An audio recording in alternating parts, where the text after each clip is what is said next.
How to add gradient in Figma. In this quick tutorial, I'll show you how to add gradient colors to your shapes, backgrounds or UI elements. Let's get started. First, make sure you have downloaded Figma on your device. After that, click on Search Bar and open Figma app. Now open an existing file or create a new one. After that, start by selecting a shape or draw one using the rectangle or circle tool from the toolbar.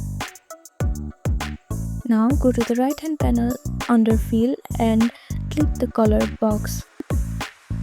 Click the drop down that says Solid, which is this one, and choose the gradient type that you want, like linear, radial, angular or diamond. Use the color handles to adjust your gradient direction and click the color stops to change their colors.